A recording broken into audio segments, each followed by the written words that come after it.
Shalom. Hallelujah. प्रभु यीशु का नाम से मैं सभी को स्वागत करता हूँ। भाई बहनों, आज का जो विषय है वो है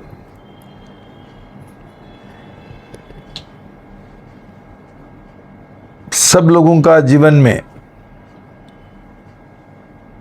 जो क्लेश है उसका उद्देश्य क्या है, यह हम आज सीखेंगे। और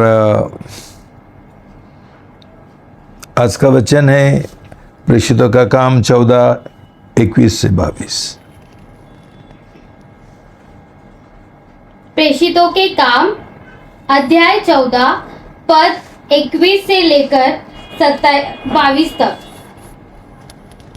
वे उस नगर के लोगों को सुसमाचार सुनाकर और बहुत से शिष्य बनाकर लुस्रा और इकुनियुम और अंताकिया को लौट आए और शिष्यों के मन को स्थिर करते रहे और यह उपदेश देते थे कि विश्वास में बने रहो, और यह कहते थे हमें बड़े क्लेश उठाकर परमेश्वर के राज्य में प्रवेश करना है।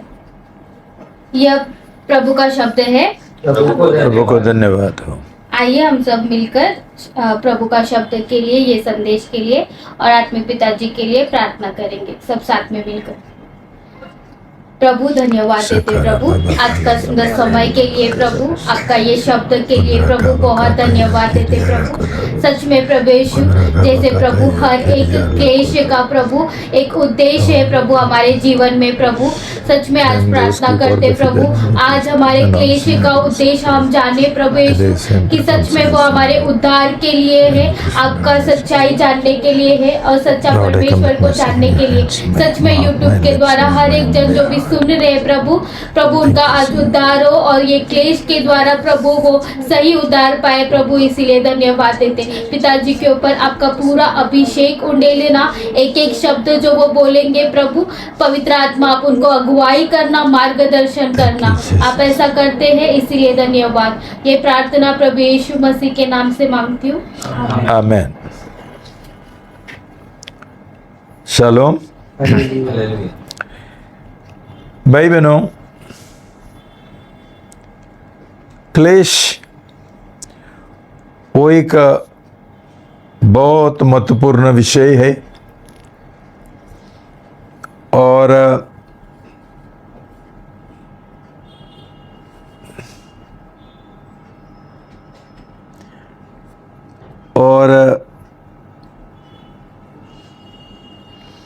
हमारा जीवन के लिए बहुत मूल्यवान भी है। इसलिए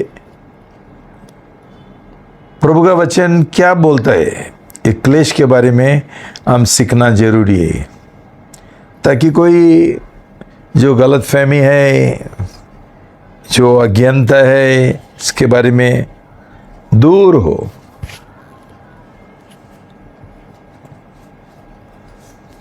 क्लेश के बारे में ज़्यादा प्रचार नहीं होते।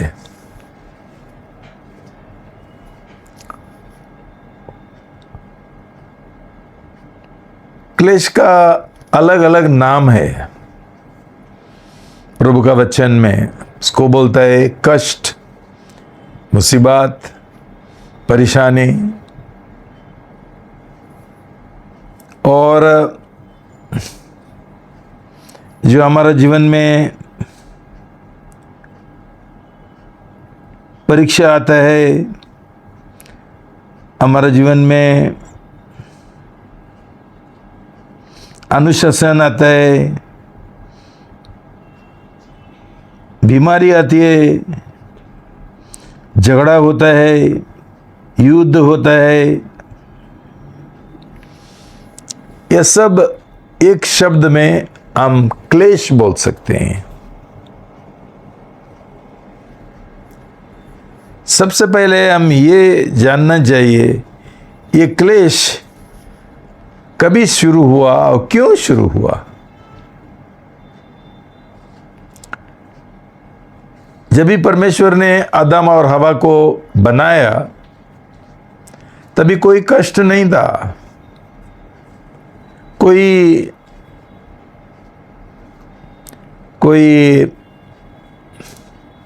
मौत नहीं था, कोई बीमारी भी नहीं थी, कुछ नहीं था। लेकिन जैसा आदम और हवा के द्वारा पाप ये पृथ्वी पर प्रवेश किया, तब से ये सब गड़बड़ शुरू हो गया। आदम और हवा का आज्ञा उल्लंघन का पाप और विद्रोह का पाप, उसके वजह हम जानते हैं उसको बड़ा सजा मिला। उसको अदन बगीचा से भी निकाल दिया। लेकिन निकालने से पहले परमेश्वर ने एक श्राप डाला आदम और हवा के ऊपर। पहला वो सांप जो शैतान था उसके ऊपर डाला, बाद में आदम और हवा के ऊपर भी डाला। हम उसके बारे में पढ़ेंगे जेनेसिस 3 उत्पत्ति 3 17 से 19। उत्पत्ति अध्याय 3 पद 17 से लेकर 19 तक। और आदम से उसने कहा, तूने जो अपनी पत्नी की बात सुनी और जिस वृक्ष के फल के विषय में तुझे आज्ञा दी थी कि तू उसे न खाना, उसको तूने खाया है, इसीलिए भूमि तेरे कारण शापित है। तू उसकी उपज जीवन भर दुख के साथ खाया करेगा और वह तेरे लिए कांटे और ऊंट कटारे उगाएगी, और तू खेत की उपज खाएगा और अपने माथे के पसीने की रोटी खाया करेगा और अंत में मिट्टी में मिल जाएगा, क्योंकि तू उसी में से निकाला गया है। तू मिट्टी तो है और मिट्टी ही में फिर मिल जाएगा। शालोम। हालेलुया। भाई बहनों, ये पाप के वजह पूरा पृथ्वी के और इंसान के ओर बहुत बड़ा सजा आ गया, श्राप आ गया। और प्रभु यीशु मसीह ये दुनिया में इसलिए आया, ये पाप का दाम चुकाने के लिए, और ये जो श्राप है वो मिटाने के लिए। लेकिन प्रभु यीशु मसीह तुरंत क्यों नहीं आया? इतना समय क्यों लगा? इतना 1000 साल क्यों लगा? परमेश्वर चाहता था मनुष्य ये पाप का जो फल है, कितना खतरनाक है, कितना कड़वा है और कितना भारी है।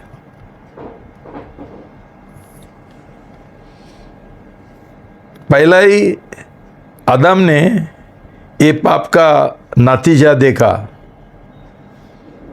दो उसका जो बेटे थे उनका बीच में झगड़ा हो गया और एक जन ने, काइन ने आबिल को मार डाला, मौत आ गया। ये पाप का पहला नतीजा, मौत आ गया। और उसके बाद कितना सारा परेशानी, कितना सारा मुसीबत, कितना सारा युद्ध, झगड़ा, बीमारी, सब कुछ। और ये बढ़ते बढ़ते बढ़ते गया,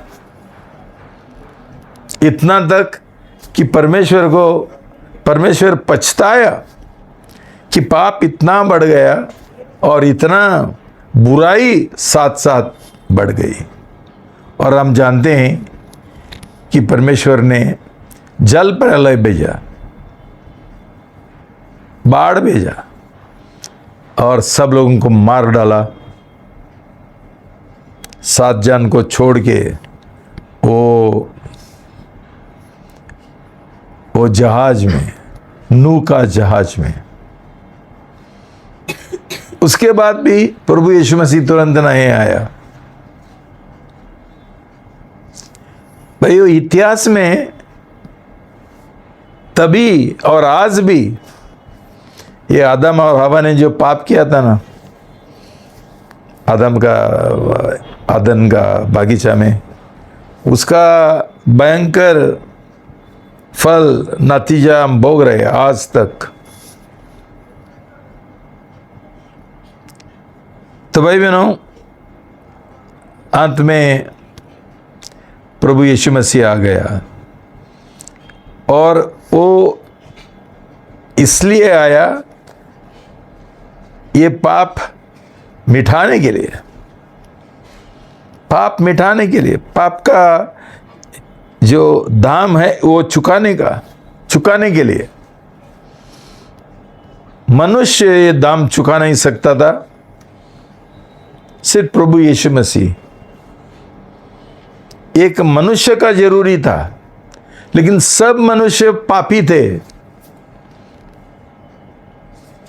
भाई बहनों, आज भी जो सब हम भगवान बोलते हैं उनको, ये सब पापी लोग हैं। इसलिए ये सब भगवान मिलकर कोई लोगों का पाप क्षमा नहीं कर सकते, खुद पापी है। एक ही पैदा हुआ ये दुनिया में जो निष्पाप है, और वो प्रभु यीशु मसीह है। इसलिए सिर्फ प्रभु यीशु मसीह ये पाप का दाम चुका सकता था और उसका जो नतीजा है वो मिटा सकता था। तो भाई बहनों, जैसा प्रभु यीशु मसीह आया, सब लोग प्रभु यीशु मसीह के पास भाग भाग के आते थे। कौन? सब पापी लोग, बेविचारी लोग, पैसा का प्रेम करने वाले लोग, और धार्मिक लोग, बीमार लोग। और प्रभु यीशु मसीह ने सब लोगों को विश्राम दिया। क्यों? उसने बोला था,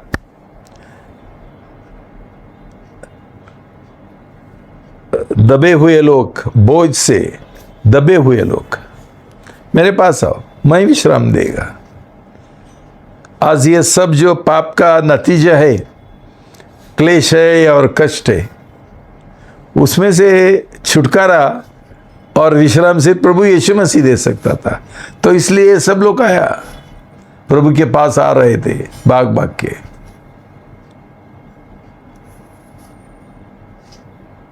प्रभु यीशु मसीह ने उनका पाप क्षमा किया, उनको चंगाई दिया।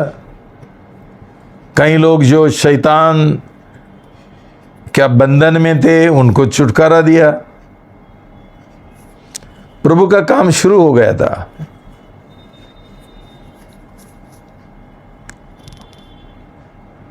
तो भाई बहनों,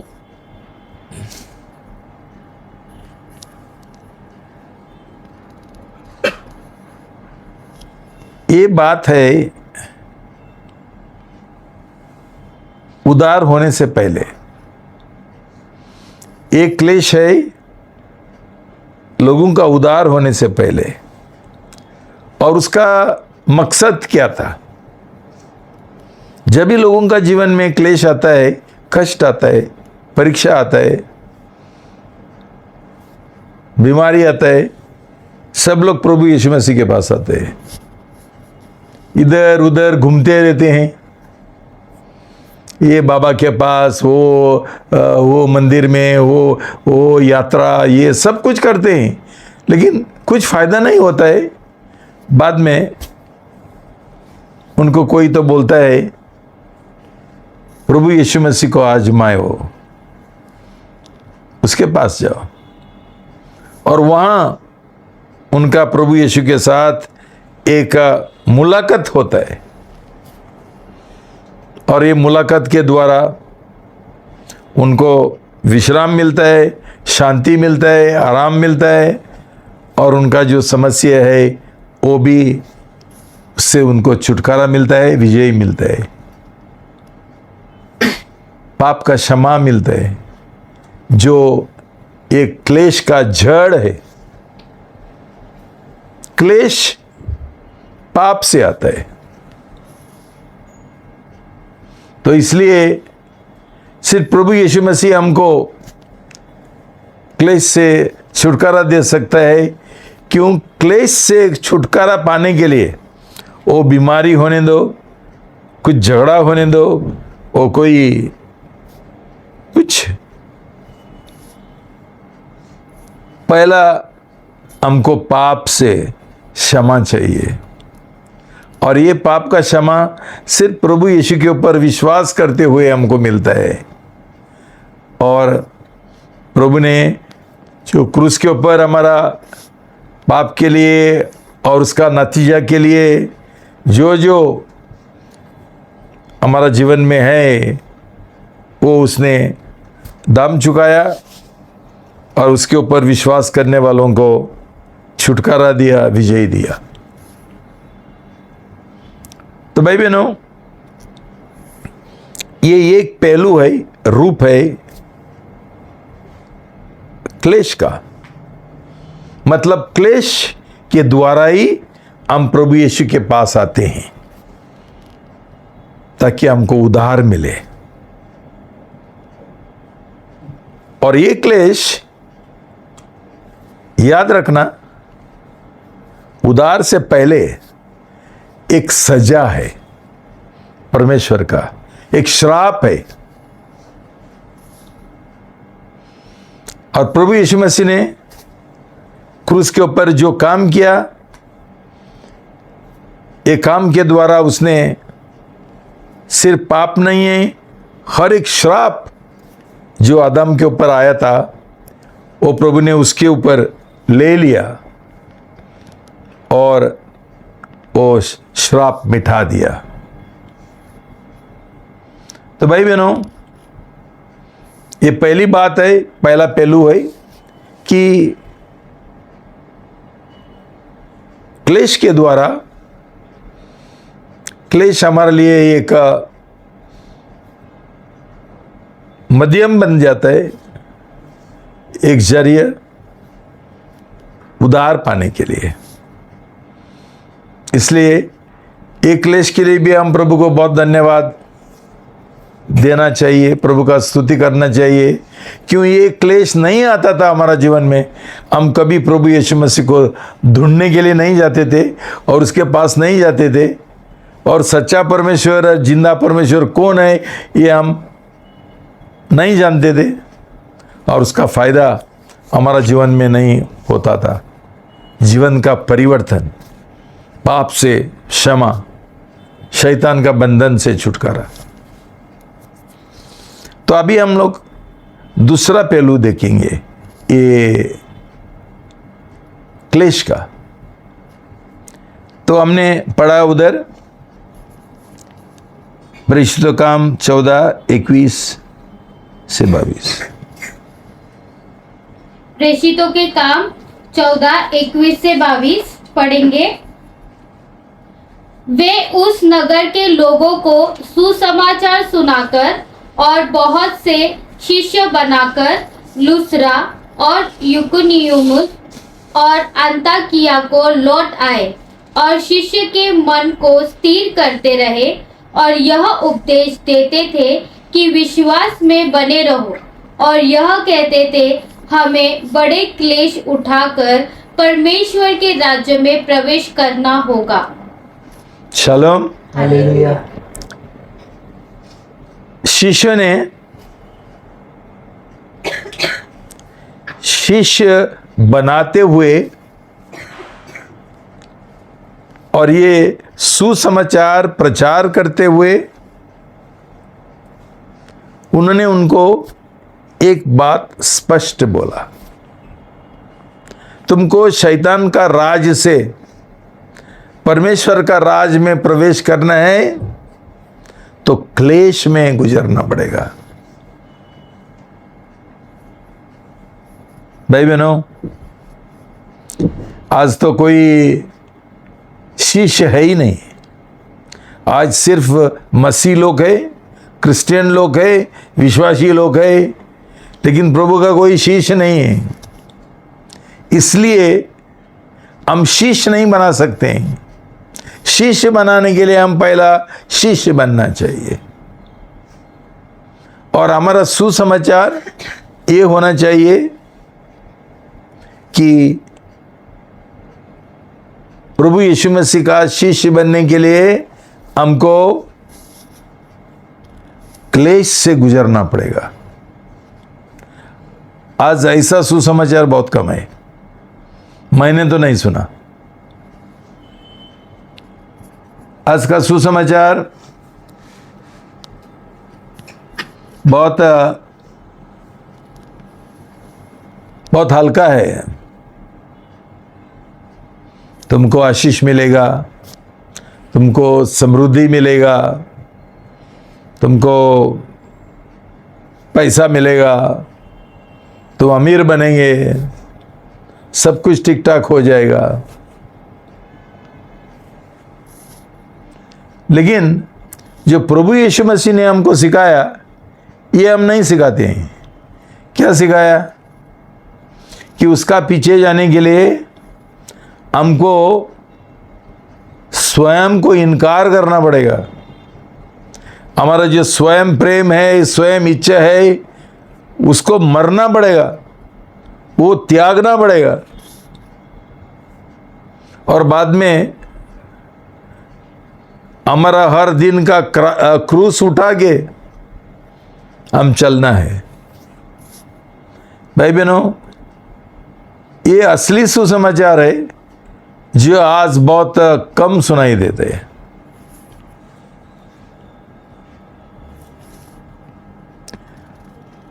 तो प्रभु यीशु मसीह ने खुद हमको ये चेतावनी दिया। यूहन्ना 16:33। यूहन्ना अध्याय 16 पद 33 पढ़ेंगे। मैंने ये बातें तुमसे इसीलिए कही है कि तुम्हें मुझ में शांति मिले। संसार में तुम्हें क्लेश होता है, परंतु ढाढ़स बांधो, मैंने संसार को जीत लिया है। शालोम। प्रभु ने हमको आश्वासन दिया कि संसार में तुम्हारा जीवन में क्लेश आएगा, लेकिन डरना मत, आनंद मनाओ, मैंने संसार को जीत लिया। मतलब शैतान संसार के द्वारा और संसारी लोगों के द्वारा, पापी लोगों के द्वारा, जो प्रभु का शिष्य है उनका जीवन में क्लेश बेचता है। और पौलुस ने हमको बोला कि हम किसका प्रचार करते हैं।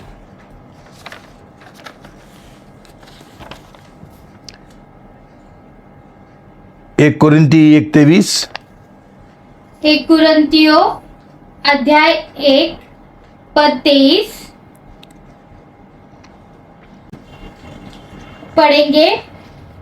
परंतु हम तो उस क्रूस पर चढ़ाए हुए मसीह का प्रचार करते हैं, जो यहूदियों के लिए ठोकर का कारण और अन्य जातियों के लिए मूर्खता है। पौलुस का सुसमाचार कैसा था? क्रूसित प्रभु यीशु मसीह, जिसको क्रूस के ऊपर चढ़ाया। क्यों? क्रूस का बिना हमको अनंत काल जीवन नहीं मिलता है, और पुनरुत्थान का महिमा हमको नहीं मिलता है। तो भाई बहनों, ये जो क्लेश है, ये जो क्रूस है, वो एक प्रभु का शिष्य का जीवन से हम निकाल नहीं सकते। वो उसका एक गहरा हिस्सा है। तो प्रभु यीशु खुद एक क्लेश का जीवन जिया उसका जीवन में, ताकि वो हमारे लिए एक उदाहरण बन सके। ऐसा नहीं कि प्रभु मजा का जीवन जिया और हमको बोलता है क्रूस उठाओ, हमको बोलता है तुम स्वयं का मार दो, मरना है। उसने खुद किया, उसने खुद उसका इच्छा बाजू में रखते हुए स्वर्गीय पिताजी का इच्छा किया, कष्ट उठाया, अपमान सहा, उसको मारने के लिए आया। और उचित समय में प्रभु यीशु मसीह ने जान दिया। ये उसका क्लेश था। तो हमको ही उसने यही क्लेश का रास्ता सिखाया, और उसने हमको सिखाया। मत्ती अध्याय 7 पद 13 और 14। सकेत फाटक से प्रवेश करो, क्योंकि चौड़ा है वह फाटक और सरल है वह मार्ग जो विनाश को पहुंचाता है, और बहुत से हैं जो उससे प्रवेश करते हैं। क्योंकि सकेत है वह फाटक और कठिन है वह मार्ग जो जीवन को पहुंचाता है, और थोड़े हैं जो उससे पाते हैं। शालोम। हालेलुया। भाई बहनों, ये जो शिक्षा है आज हम बहुत कम सुनते हैं कि प्रभु यीशु का मार्ग जो है वो सकरा है, उसका जो द्वार है वो भी सकरा है, और पाप का जो मार्ग है वो बहुत चौड़ा है। और जो सकरा मार्ग में चलने वाले लोग बहुत कम है। लेकिन आज ये दुखी बात है, ज़्यादा से ज़्यादा मसीह लोग, संसारी लोग है, दुनियादारी लोग है, मजा का जीवन जी रहे, चौड़ा मार्ग में चल रहे। भाई बहनों, ऐसा लोग परमेश्वर का राज में प्रवेश नहीं करेगा, ऐसा प्रभु का वचन बोलते हैं। तो ये बहुत महत्वपूर्ण है भाई बहनों समझने के लिए कि हमको स्वर्ग का राज में प्रवेश करना है, क्लेश में गुजरना है। यूहन्ना 3:5 में प्रभु ने हमको सिखाया था। यूहन्ना अध्याय 3 पद 5। यीशु ने उत्तर दिया, मैं तुमसे सच सच कहता हूँ, जब तक कोई मनुष्य जल और आत्मा से न जन्मे तो वह परमेश्वर के राज्य में प्रवेश नहीं कर सकता। शालोम। भाई बहनों, आज बहुत बहुत बहुत कम मसीह लोग है, सही मसीह, जिनका सही पानी का बपतिस्मा और सही पवित्र आत्मा का बपतिस्मा के द्वारा ये लोग परमेश्वर का राज में प्रवेश करते हैं, बहुत कम। और उसके बाद हमको दूसरा एक चेतावनी आता है परमेश्वर का कि हमको स्वर्ग में का राज में अंदर जाने का है, प्रवेश करने का है, तो क्लेश में ही भी गुजरना है। तो ऐसा क्यों? भाई बहनों देखो, स्कूल में नर्सरी से 10वीं 12वीं होता है, एक शुरुआत होता है, और बाद में एक प्रोग्रेसिव, मतलब धीरे धीरे उसका जो ज्ञान है उसको धीरे धीरे मिलता है और उसके लिए पढ़ाई करना पड़ता है, उसको एक्सरसाइज करना पड़ता है, होमवर्क करना पड़ता है। वैसा ही भाई बहनों, हम जब भी पैदा होते हैं, परमेश्वर का राज में पैदा होते हैं, ये सिर्फ शुरुआत है। बाद में हर एक बच्चा 1 महीना का ही नहीं रहता है, वो 5 साल का होता है, 10 साल का होता है, 15 साल का होता है, 50 साल का होता है, 60। ये है बढ़ोतरी जो है शारीरिक। वैसा ही हमको आत्मिक बढ़ोतरी चाहिए, तो हमने एक क्लेश में गुजरना बहुत जरूरी है। भाई बहनों, लोगों को, मसीह लोगों को भी एक क्लेश के बारे में कुछ समझता ही नहीं। उनका जीवन में बहुत सारा क्लेश आता है, लेकिन बहुत लोग प्रभु यीशु के पास नहीं आते हैं। और प्रभु के पास आया और उन्होंने प्रभु यीशु के ऊपर विश्वास किया और सही नया जन्म पाया। ये अंत नहीं है, ये शुरुआत है।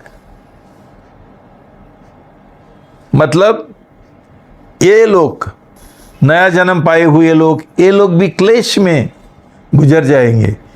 लेकिन कई लोगों को ये समझता ही नहीं, और क्लेश आता है तभी कैसा ये क्लेश का सही रीति से फायदा उठाने का है, ताकि बाप के ऊपर उनको विजय मिले, उनका स्वभाव प्रभु यीशु का जैसा बने। ये कुछ नहीं होता है। क्यों? ये लोग का बहुत हल्का रूप से रहता है। क्लेश का महत्व क्या है, उसका उद्देश्य क्या है, कुछ नहीं समझता है। बहुत बीमार है तो हॉस्पिटल में जाएंगे, लेकिन उनका जीवन जांचेंगे नहीं, किस पाप के लिए वाजे मेरा जीवन में ये समस्या आया, ये कभी नहीं सोचते हैं। तो गोली लिया, ये किया, ठीक हो गया, बस वही पाप का जीवन जीने का। तो भाई बहनों, हम और एक वचन देखेंगे, इब्रानियों 12:1-5। इब्रानियों अध्याय 12 पद 1 से लेकर 5 तक। इस कारण जबकि गवाहों का ऐसा बड़ा बादल हमको घेरे हुए है, तो आओ हर एक रोकने वाली वस्तु और उलझाने वाले पाप को दूर करके वह दौड़ जिसमें हमें दौड़ना है, धीरज से दौड़े, और विश्वास के कर्ता और सिद्ध करने वाले यीशु की ओर दृष्टि लगाए, जिसने उस आनंद के लिए जो उसके आगे धरा था, लज्जा की कुछ चिंता न करके क्रूस का दुख सहा और परमेश्वर के सिंहासन की दाहिनी ओर जा बैठा। इसीलिए उस पर ध्यान करो, जिसने अपने विरोध में पापियों का इतना विरोध सह लिया कि तुम निराश होकर साहस न छोड़ दो। तुमने पाप से लड़ते हुए उससे ऐसी मुठभेड़ नहीं की कि तुम्हारा लहू बहा हो। भाई बहनों, सबसे पहला ये एक दौड़ है। प्रभु का वचन हमको बोलता है जीवन एक दौड़ है, मसीह जीवन एक दौड़ है। हम दौड़ रहे हैं, लेकिन जब भी कोई दौड़ में भाग लेता है, ये लोग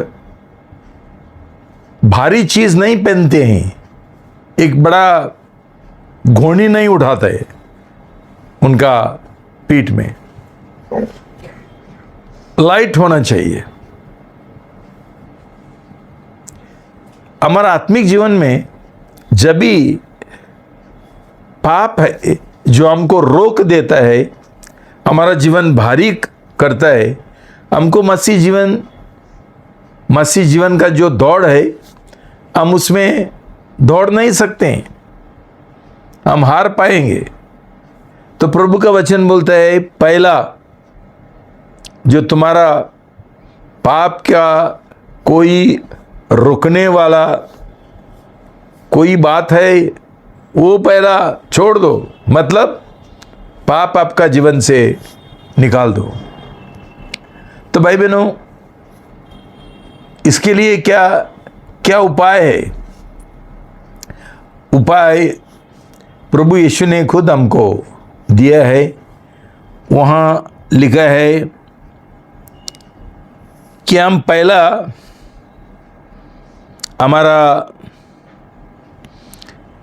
आंखें प्रभु यीशु की ओर डालने गए। हम मनुष्य के ऊपर हमारा आंखें डालेंगे, हम कभी हमको विजय नहीं मिलेगा। क्यों? हमारा नमूना उदाहरण प्रभु यीशु मसीह है, लोक नहीं है।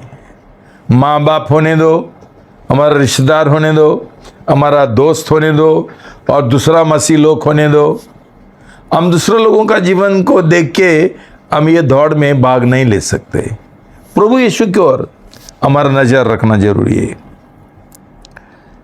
और प्रभु ने क्या किया?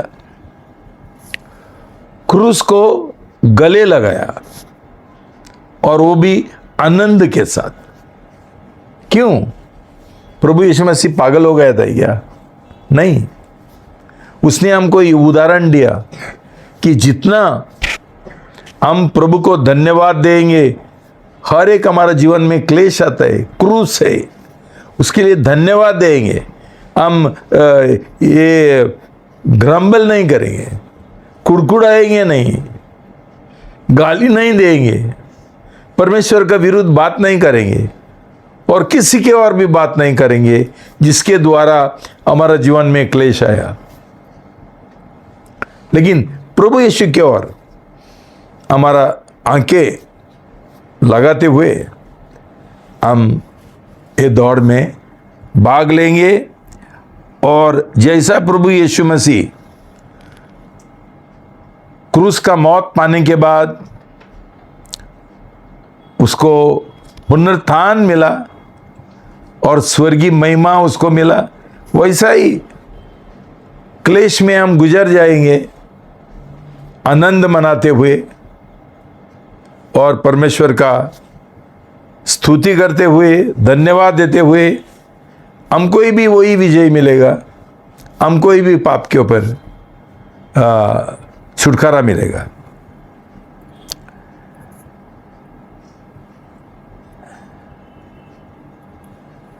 प्रभु यीशु मसीह का जीवन में इतना सारा विरोध था, कितना सारा लोग उसका विरुद्ध थे। उसने सामना किया सब लोगों का, उनको क्षमा करते हुए, उनको प्रेम करते हुए, उनका सेवा करते हुए, प्रभु को धन्यवाद, पिताजी को धन्यवाद देते हुए। ये क्यों उसने किया? ताकि हमारे लिए एक उदाहरण बनना, और हम थकना मत। हम ये प्रभु से प्रार्थना करना जरूरी है, प्रभु कि मैं ना थकूं। कितना सारा क्लेश आया, एक आया, पीछे पीछे और एक आया, और एक आया। लेकिन प्रभु का वचन बोलता है कि जब भी परमेश्वर का शक्ति हमारे साथ है, उसका अनुग्रह हमारे साथ है, हमको थकने का जरूरी नहीं है। प्रभु हमको विजय देगा। और हमने कभी दिल में निराशा नहीं होना चाहिए। प्रभु ने बोला, बी ऑफ गुड चीयर, आनंद मनाओ, मैंने संसार की ओर विजय पाया। तो भाई बहनों, जब भी क्लेश आता है, हमारा भी एक मनोवृत्ति और यही होना चाहिए कि हम हमारा क्लेश में, हमारा कष्टों में हम बहुत प्रभु को धन्यवाद देते हैं, आनंद मनाते हैं, उसका स्तुति करते हैं।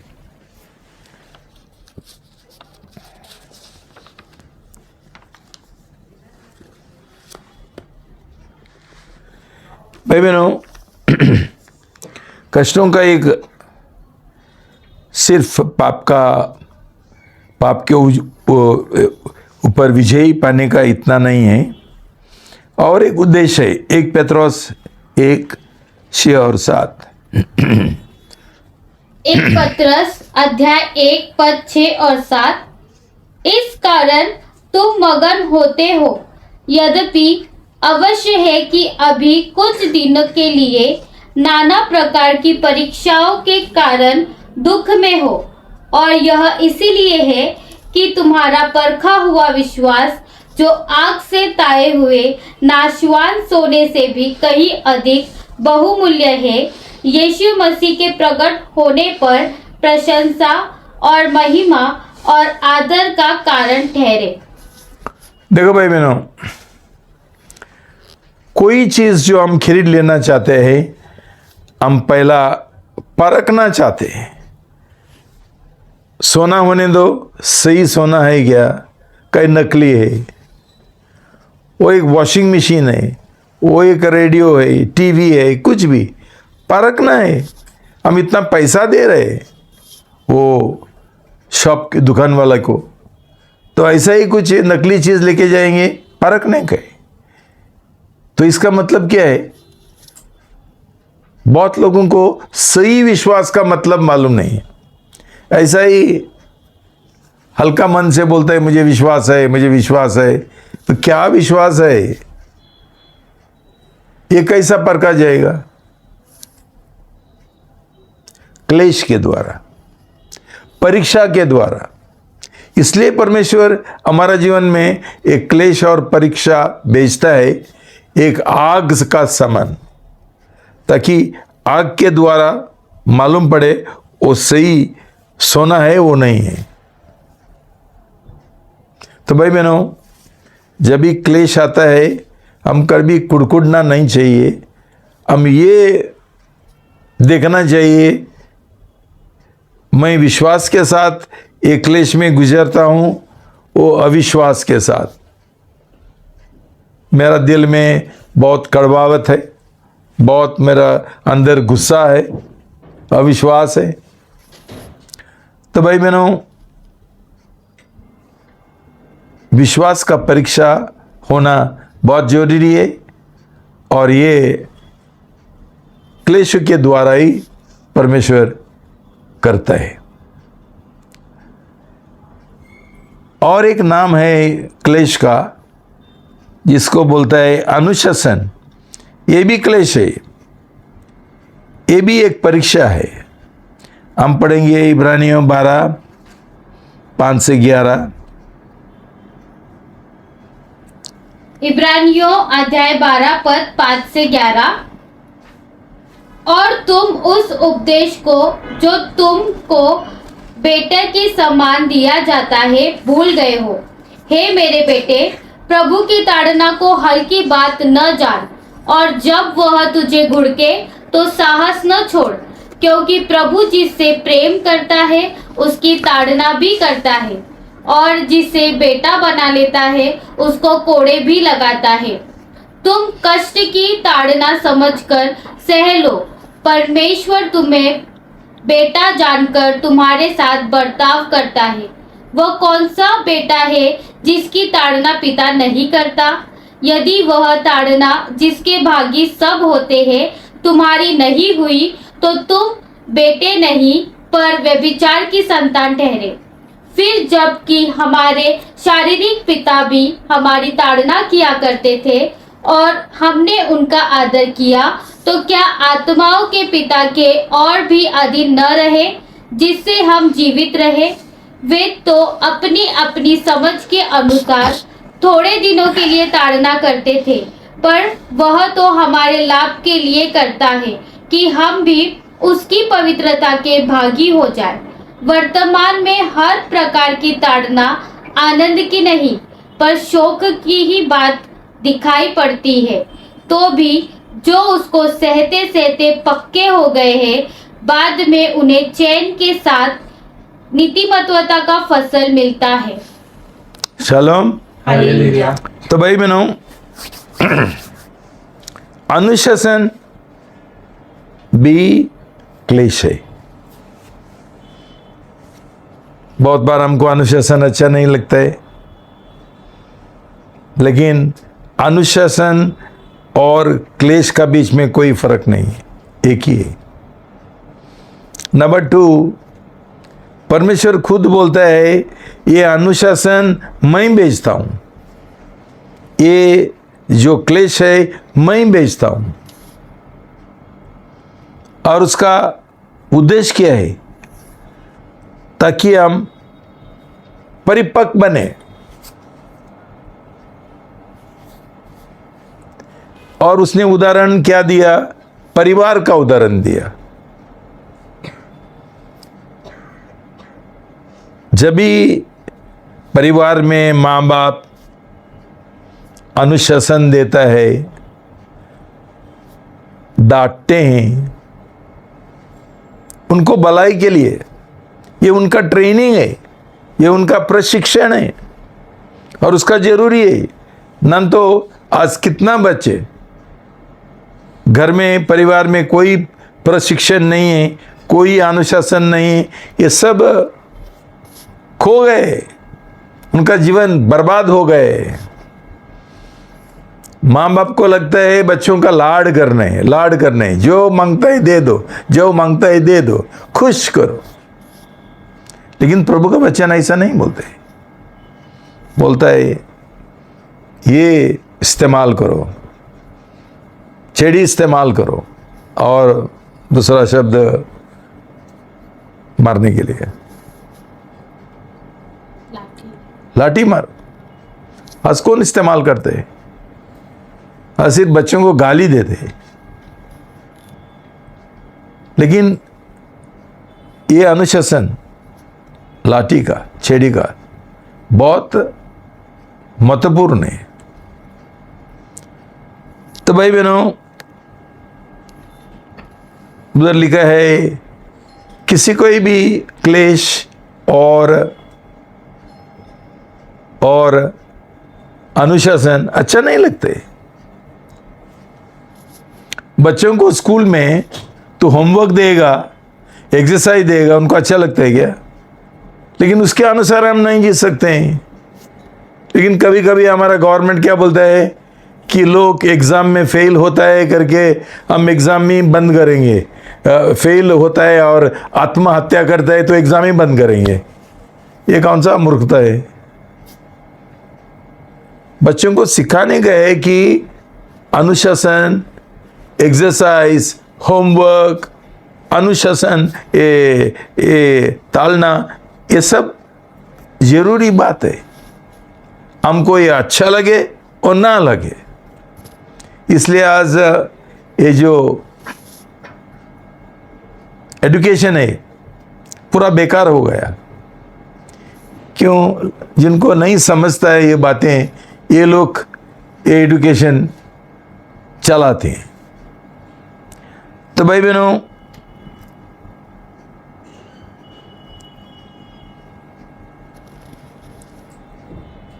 इसका समय, अनुशासन का समय, प्रभु का वचन बोलता है हमको सहनशीलता होना चाहिए। तो हम सहनशीलता भी सीखते हैं अनुशासन के द्वारा और क्लेश के द्वारा। और एक बात है, याकूब 1:2-4। याकूब अध्याय 1 पद 2 और 4।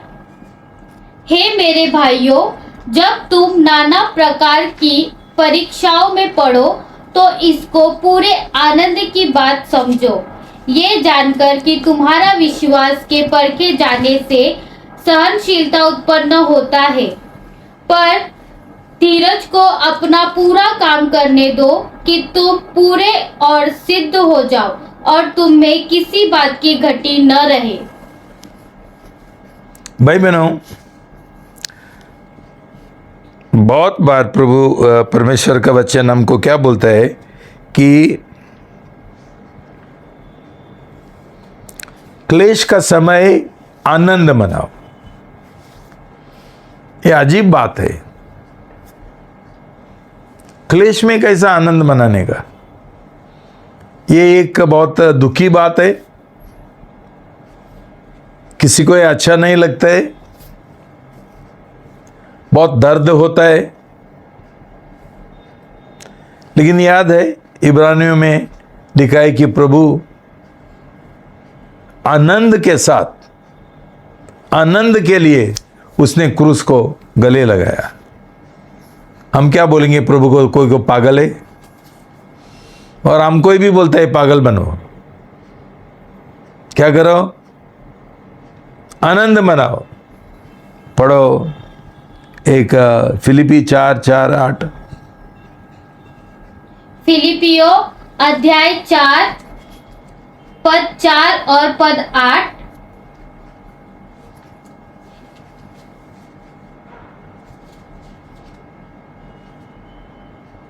प्रभु में सदा आनंदित रहो।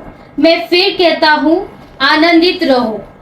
पद 8, इसीलिए हे भाइयों, जो जो बातें सत्य है और जो जो बातें आदरणीय है और जो जो बातें उचित है और जो जो बातें पवित्र है और जो जो बातें सुहावनी है और जो जो बातें मनभावनी है, अर्थात जो भी सद्गुण और प्रशंसा की बातें हैं, उन पर ध्यान लगाया करो। शलोम। हालेलुया। भाई बहनों, हम कैसा आनंद मना सकते हैं? देखो, इब्रानियों में हमको बोला कि हमारा पिताजी हमको, स्वर्गीय पिताजी हमको ये अनुशासन बेचता है, देता है, क्लेश बेचता है, पिताजी बेचते हैं। और वो क्या पिताजी है? जो हमारा प्रेम करते हैं। हमारा स्वर्गीय पिताजी होने दो, वो हमारा संसारी पिताजी होने दो, जो हमको मारता है, अनुशासन देता है, वो प्रेम से करते हैं भाई बहनों। तो भाई बहनों, ये क्लेश किसका फायदा का होगा? सिर्फ जो परमेश्वर का संतान है, बेटे है और बेटियां हैं। दूसरे लोगों को ये नहीं समझेगा। नया जन्म पाना जरूरी है, जिसके द्वारा हम स्वर्गीय पिताजी का बेटा और बेटी बन जाते हैं। इसलिए हम आनंद मनाते हैं, क्यों? हम जानते हैं हमको कौन मारता है, हमको कौन क्लेश भेजता है, कौन हमको अनुशासन देता है। हम कभी हमारा माँ बाप के विरुद्ध नहीं है, जब ये लोग हमको तालना देता है, अनुशासन देता है, क्यों? हम जानते हैं ये लोग प्रेम से करते हैं। इसलिए हम आनंद मना सकते हैं कि पिताजी ने मुझे मारा, इसलिए आज मैं अच्छा इंसान बन गया। नहीं मारता था, अनुशासन नहीं देता था, आज मेरा जीवन बेकार होता था। कितना माँ बाप ने उनका लड़का लड़कियां उनका इतना लाड किया कि आज ये लोग गलत मार्ग में जी रहे, ये दारू पी रहे और ड्रग्स ले रहे। क्यों? ज़्यादा लाड किया, कुछ भी करने के लिए दिया, पूछने का नहीं किधर जाता है, कभी आता है, कितना बजे आता है, कुछ भी। कौन है, तेरा फ्रेंड्स कौन है, कोई अनुशासन नहीं है। बिगड़ गया। क्या फ़ायदा हो गया पैदा करके? बहुत मेहनत करके पैदा किया था और ये किया था, क्या मन्नत किया था, गया था मंदिर में इधर उधर, अभी क्या हो गया? भाई बहनों, हम मूर्ख लोग हैं। अनुशासन और क्लेश बहुत महत्वपूर्ण और वैल्यूएबल, मूल्यवान है। हम मूर्ख नहीं बनेंगे भाई बहनों। क्लेश से भी हमारा जीवन में आता है, हम प्रभु को धन्यवाद देंगे।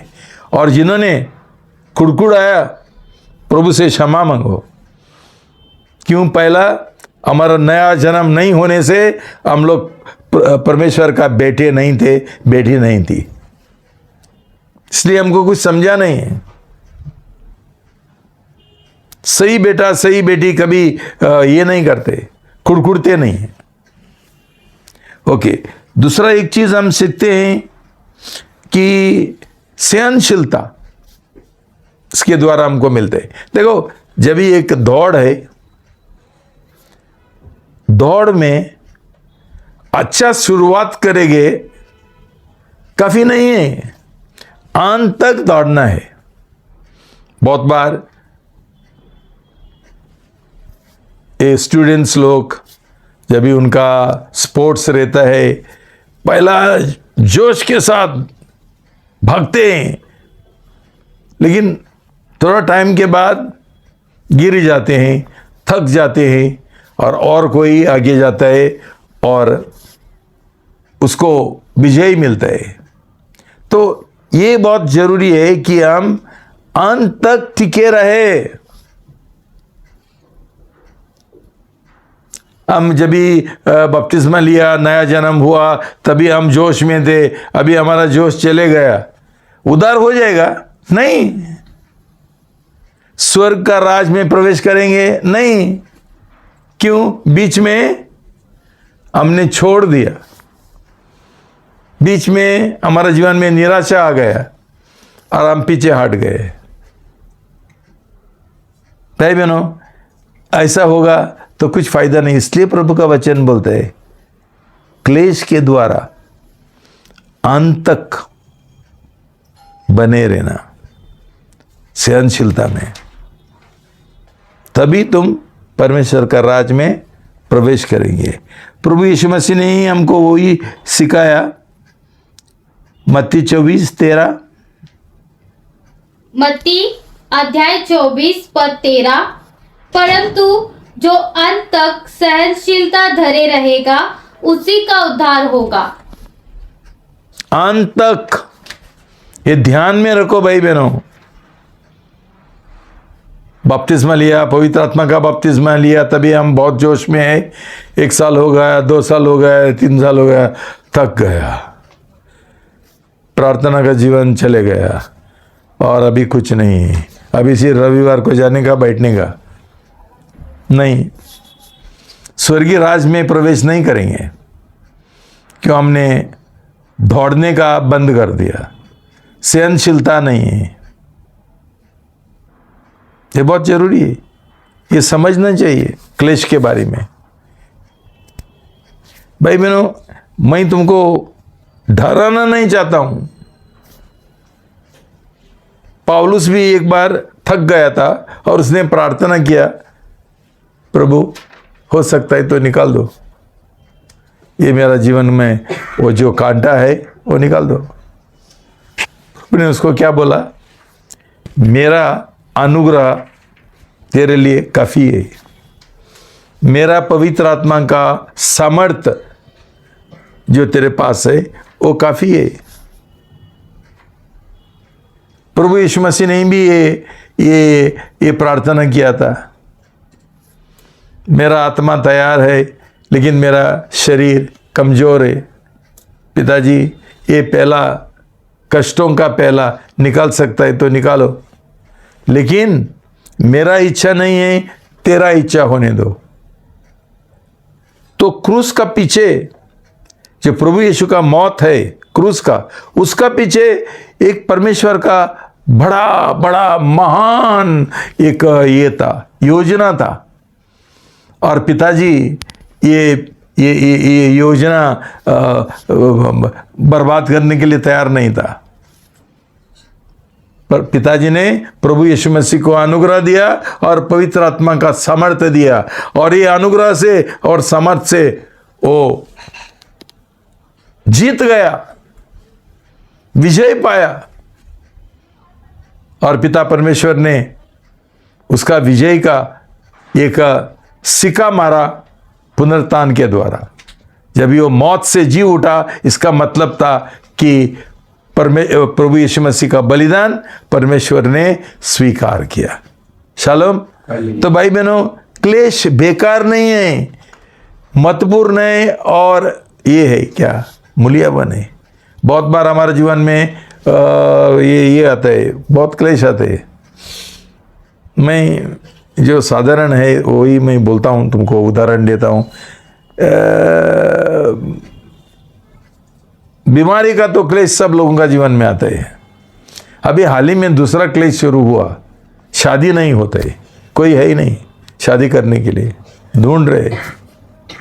बाद में क्या करते हैं, निराशा में आ जाते हैं और बोलते हैं कोई भी चलेगा, जो सही मसीह नहीं है, जिसका नया जन्म नहीं हुआ, जो ऐसा ही नामदारी मसीह है, वो भी चलेगा, लेकिन मुझे शादी करना है।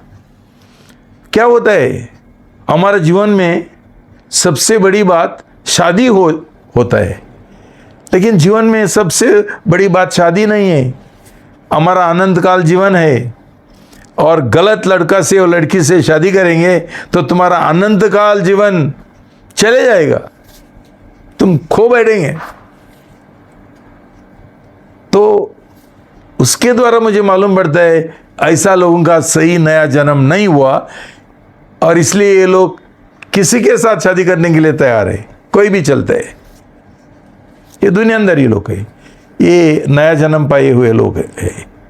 दूसरा कभी कभी ये आता है, क्लेश आता है, उनको बच्चा नहीं होता है।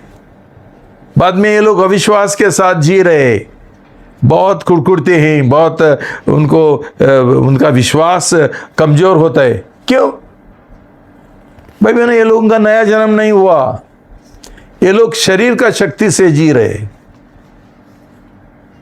भाई बहनों, जिनको विश्वास है ये उनका स्वर्गीय पिताजी के ओर ये इंतजार करते हैं कि मेरा प्रभु है, मेरा परमेश्वर है, वो जरूर करेगा, वो मेरा प्रेम करता है, उसका योजना मेरा भलाई के लिए है, मेरा हानि के लिए नहीं है। वो मुझे एक अच्छा ये देना चाहता है, भविष्य देना चाहता है। ये कौन बोलेगा? जिनका नया जन्म हुआ और उनका विश्वास जीवित है, जीवित विश्वास। तो भाई बहनों, क्लेश भरपूर हमारा जीवन में अलग अलग तरीके से, लेकिन उस समय हमने ये समझना चाहिए कि उसका पीछे परमेश्वर का एक बहुत महान उद्देश्य है, और ये क्लेश के द्वारा हम विजय नहीं पाएंगे, बहुत सारा परमेश्वर का आशीष हम खो बैठेंगे। और एक वचन पढ़ेंगे, 2 कुरिन्ती 7:1।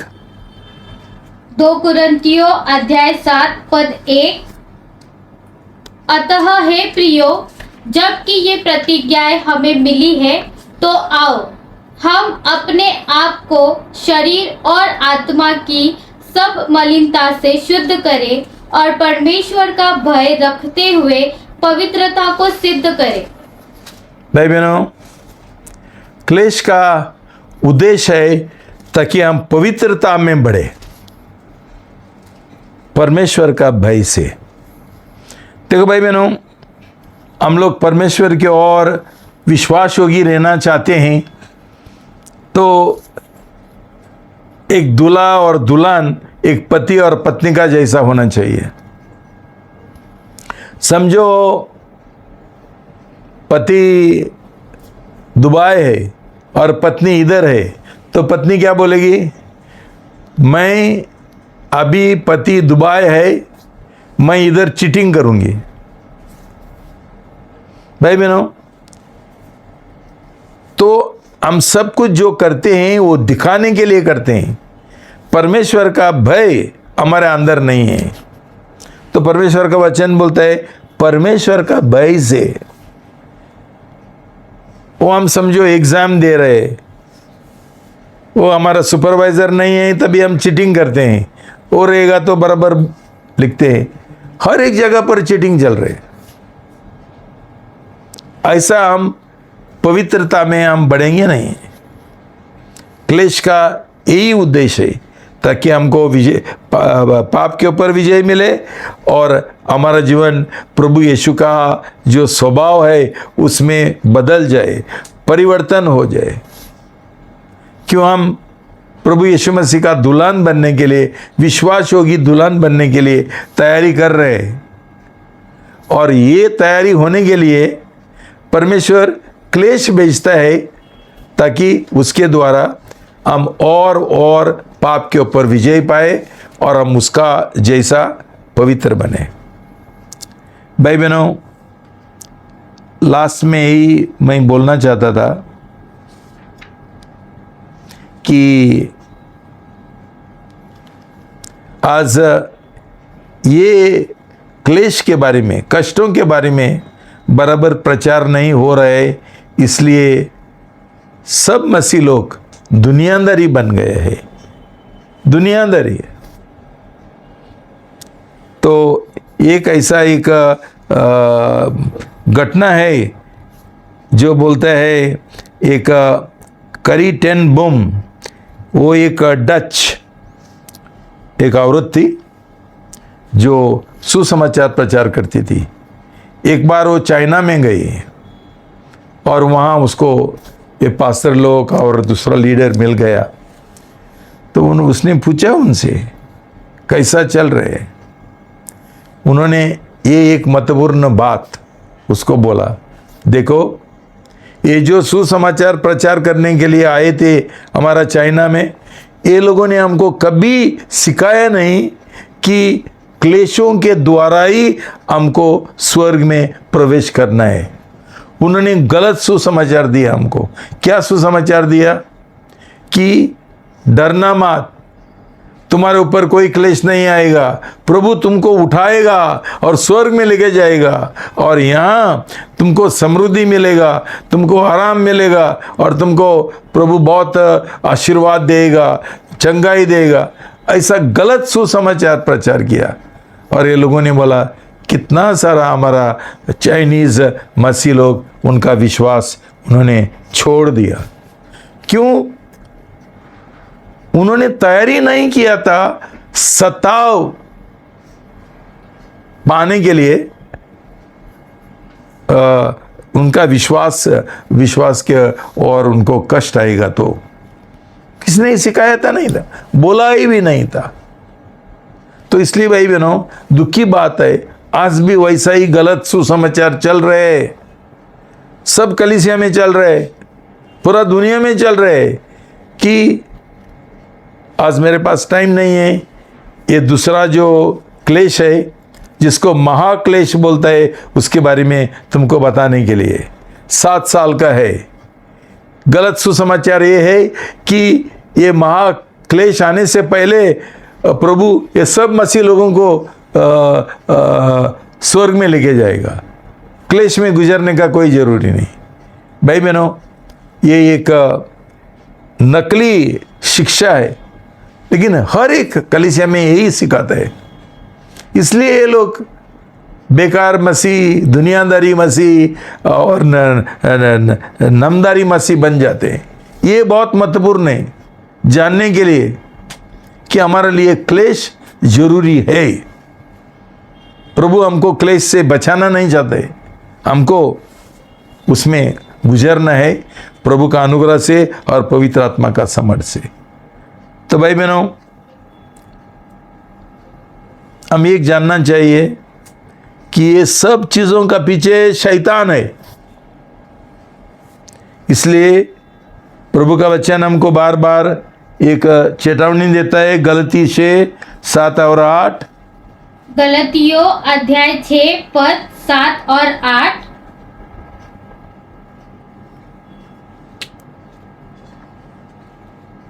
पढ़ेंगे। धोखा न खाओ, परमेश्वर ठट्टों में नहीं उड़ाया जाता, क्योंकि मनुष्य जो कुछ बोता है वही काटेगा। क्योंकि जो अपने शरीर के लिए बोता है वह शरीर के द्वारा विनाश की कटनी काटेगा, और जो आत्मा के लिए बोता है वह आत्मा के द्वारा अनंत जीवन की कटनी काटेगा। भाई बहनों, आज हम आत्मा के लिए नहीं बोएंगे तो हम शारीरिक मसीह बनेंगे और गलत मसीह बनेंगे, दुनियादारी मसीह बनेंगे। तो हम सावधान रहना चाहिए। हम परमेश्वर का टट्टा उड़ा नहीं सकते, उसका मश्करी नहीं कर सकते हैं। ये बहुत गंभीर बात है। और ये काम किसका है? मत्ती 13:25, मत्ती अध्याय 13 पद 25। पर जब लोग सो रहे थे तो उसका शत्रु आकर गेहूं के बीच जंगली बीज बोकर चला गया। भाई बहनों, ये शैतान का काम है। ये जो बैकवर्ड चल रहे हैं प्रभु का कलीसिया में, ये शैतान ने रचाया। वो इधर बोने के लिए आता है।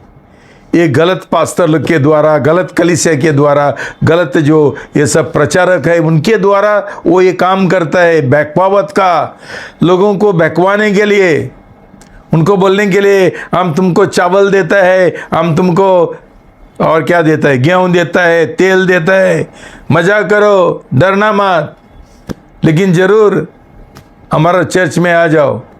एक गलत प्रचारक है जो संसारी बातें उनको सिखाता है और संसारी जो दान दौलत है और तोहफा है और ये है बैठ है वो देकर उनको फुसलाते हैं प्रभु। तो भाई बहनों, आज प्रभु का कलीसिया सो रहा है, इसलिए शैतान इतना बड़ा बैकवर्ड का काम कर रहे। हम उसको करने के लिए दे रहे कि हम प्रभु का वचन नहीं सिखाते हैं लोगों को, क्लेश के बारे में, कष्टों के बारे में। कैसा हम लोगों ने ये संसार का नफरत करने गए और सब कुछ त्यागते हुए प्रभु यीशु का शिष्य बनना है, उसका पीछे जाने गए। तो भाई बहनों, हम ये चेतावनी का हम सही मन से हम स्वीकार करेंगे, उसका आज्ञा पालन करेंगे और प्रभु जरूर हमको मदद करेगा उसका अनुग्रह से और पवित्र आत्मा का सामर्थ्य से। धन्यवाद। प्रभु तुमको आशीर्वाद दो।